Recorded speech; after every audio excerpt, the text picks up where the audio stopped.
হিসাব বিজ্ঞান দ্বিতীয় পত্রের সাজেশন দিচ্ছি তোমাদের। হিসাব বিজ্ঞান নিয়ে তো অনেক কিছু হয়ে যাচ্ছে দেশের মধ্যে, বাট আমরা প্রপারলি সাজেশনই দিব। ঠিক আছে, তোমাদের ভাইয়া চেষ্টা করছে তোমাদেরকে একটা ভালো প্রস্তুতি নেওয়ার। এত প্রতিকূলতার মধ্যে হিসাব বিজ্ঞান নিয়ে তো ছিচে চলছে সারা দেশে। যাই হোক, আমরা আসলে সেদিকে না চাই, বাট নর্মালি সত্যি পড়াবো আজকে তোমাদেরকে আমরা। কখন কি পড়বা, 2 দিনে কীভাবে অ্যাকাউন্টিং কমপ্লিট করবা, খুব ইজি। অ্যাকাউন্টিং সেকেন্ড পেপার অনেক টাফ, বাট শর্ট সিলেবাসের কারণে খুবই সহজ হয়ে গেছে।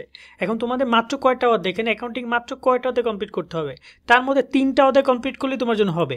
হ্যাঁ, আর্থিক অবস্থা বিবরণী নিয়ে তুমি যদি মাত্র 3টাতে কমপ্লিট করে যাও, তাহলে তুমি মিনিমাম 6টা থেকে 7টা থেকে 8টা সিকিউ কমন পাবা। এখন তোমরা কীভাবে কী প্রিপারেশন নেবা, চলো আমরা একটা একটা করে আলোচনা করি এই ভিডিওতে। আর তোমাদের এখানে তো জানো যে মানে 2 দিন কীভাবে প্রিপারেশন নেবে সেটার পরিকল্পনাও তোমাদের সাথে আমরা শেয়ার করবো। সৃজনশীল তোমাদের এখানে মানবন্ট দেখে নাও, 11টা থেকে 7টা অ্যান্সার করবা, যেখানে 2টা আর্থিক অবস্থা বিবরণী থেকে দিতে হবে, আর এমসিকিউ 30টা। আর তোমাদের একটা কথা বলতে চাই, তোমরা জানো যে 2000 এই যে দেখতে পাচ্ছ তোমাদের ছোটো ভাইদের রেজাল্ট দিল, এসএসসির খুবই খারাপ রেজাল্ট হয়েছে। তোমরা সচেতন হয়ে যাও, এখন থেকে ঠিকঠাক মতো লেখালেখি করো, পরীক্ষা দিও, নয়তো কিন্তু ঝামেলায় পড়বা। কোন কোন অধ্যায় থেকে প্রশ্ন আসবে, অংশীদারি ব্যবসায় হিসাব, যৌথ মূলধনীয় কোম্পানি মূলধন, যৌথ মূলধনীয় কোম্পানি আর্থিক বিবরণী বিশ্লেষণ, উৎপাদন ব্যয় এবং হিসাব রক্ষণ পদ্ধতি। এখানে সবচেয়ে সহজ অধ্যায় কোনটা জানো? সবচেয়ে সহজ অধ্যায় হচ্ছে উৎপাদন ব্যয়। এখান থেকে তোমাকে 20 মার্ক আসবে, এই 20 মার্ক খুব ইজিলি অ্যান্সার করতে পারবা। চাইলে তুমি যদি জীবনে নাও ধরে থাকো উৎপাদন ব্যয়, এই ভিডিও দেখে তুমি জাস্ট গিয়ে ওই অঙ্কগুলো পড়ে যাও, কমন পাবা তোমরা। প্রথম অধ্যায় হচ্ছে অংশীদারি ব্যবসার হিসাব। তোমরা এখান থেকে কোন অধ্যায়গুলো পড়বা সেটা আমি বলে দিচ্ছি। তার আগে বলি কোন অধ্যায় থেকে করে সিকিউ আসতে পারে, এমসিকিউ আসতে পারে। অংশীদারি ব্যবসা হিসাব থেকে খুব বেশি এমসিকিউ দেয় না, একটা সিকিউ তোমরা পাবা, খুব বেশি সিকিউ দেয় না। বাট অংশীদারি ব্যবসার চলতি হিসাব প্রস্তুতকরণ, এই পদ্ধতিটা ভালো করে তোমরা দেখে যাবা। স্থায়ী এবং পরিবর্তনশীল হিসাব, লাভ ক্ষতি বন্টন, এই টপিকগুলো দেখে যাও। এখান থেকে তোমাদেরকে কোশ্চেন একটা আসবে, ঠিক আছে? মানে একটা বিষয় কোনো বোর্ডে কোনো সময় দিবে না তোমাকে, একটা বিষয় এখান থেকে দেয় না, বাট ম্যাক্সিমাম সময় একটাই দেয়। যৌথ মূলধনীয় কোম্পানির মূলধন, এটা খুবই গুরুত্বপূর্ণ একটা অধ্যায় এবং টাফ একটা অধ্যায়। সমর, অধিয়ার, অবহার, শেয়ার ইস্যু, স্টক পার্থক্য, শেয়ারের শ্রেণী বিভাগ, এইগুলো দেখে যাও। বিশেষ করে সমর, অধিয়ার এবং অবহার, এই টপিকগুলো ভালো করে তোমরা দেখে যাবা। এখান থেকে তোমাদের টোটাল এই অধ্যায় থেকে তোমাদেরকে 2টা সিকিউ তারা দিতে পারে, 2টা সিকিউ তারা কনফার্ম তোমাদের দিতে পারে। এবার কথা বলি তোমাদের এই যে চতুর্থ, পঞ্চম অধ্যায় এবং ষষ্ঠ অধ্যায় নিয়ে। দেখো, এখানে একটা কথা বলতে চাই, খুব মনোযোগ দিয়ে শোনো। তোমার এই অধ্যায় থেকে তারা 2টা কোশ্চেন কনফার্ম করবে, এখান থেকে কোশ্চেন 2টা কনফার্ম করবে। 2টা করে আমি বলে দিচ্ছি, কোন 2টা আসবে সেটা তোমাদেরকে বলে দিই, মনোযোগ দিয়ে শোনো। 2টা করে এখান থেকে ইনশাল্লাহ তোমরা পরীক্ষায় কমন পাবা। তোমরা একটু লক্ষ্য করে দেখতে পারবা যে এখানে তোমাদের মানে আমরা যেভাবে ফার্স্ট পেপারে পড়েছি, এখানে একটু কথাবার্তাগুলো একটু অ্যাডভান্স লেভেল, একটু পেছানো দোছানো, একটু বড় ধরনের কথাবার্তা। এখানে বড় বড় কোম্পানির বড় বড় হিসাব আমাদের প্রস্তুত করতে হবে। সেক্ষেত্রে আর্থিক অবস্থা বিবরণী প্রস্তুতের যা রয়েছে, সেটা বিশদায় বিবরণী থেকে শুরু করে নিট লাভ, মোট লাভ, মালিকানা সত্ত্ব বিবরণী, চলতি হিসাব, চলতি দায়, তারপর হচ্ছে কি যা আছে সব কিছু ভালো করে তোমরা দেখে যাবা। এবং একটা পুরো প্রসেসটা দেখো, নিট লাভ ছাড়া তো তুমি কোনো সময় আর্থিক অবস্থা বিবরণী প্রস্তুত করতে পারবে না।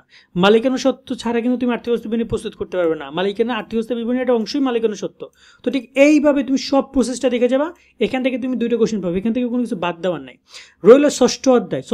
এই যে অনুপাত রয়েছে, অনুপাতে যতগুলো অঙ্ক রয়েছে সেটা তোমার এখানে থাকুক আর না থাকুক, অনেক সময় বাইরে থেকেও আসে, সেক্ষেত্রে তোমার সিলেবাস না পড়ে তোমরা অনুপাতে যতগুলো অঙ্ক আছে সবগুলো অঙ্ক দেখে যাবা, কেমন? অনুপাতের ক্ষেত্রে উৎপাদন ব্যয় হিসাবের যদি কথা বলি, উৎপাদন ব্যয় থেকে তোমরা 2টা কোশ্চেন পাবে। একটা হচ্ছে উৎপাদন ব্যয়, সরাসরি উৎপাদন ব্যয় প্রস্তুতকরণ, এটা তোমরা পাবা, এবং একটা পাবা বেতন মজুরি প্রস্তুতকরণ।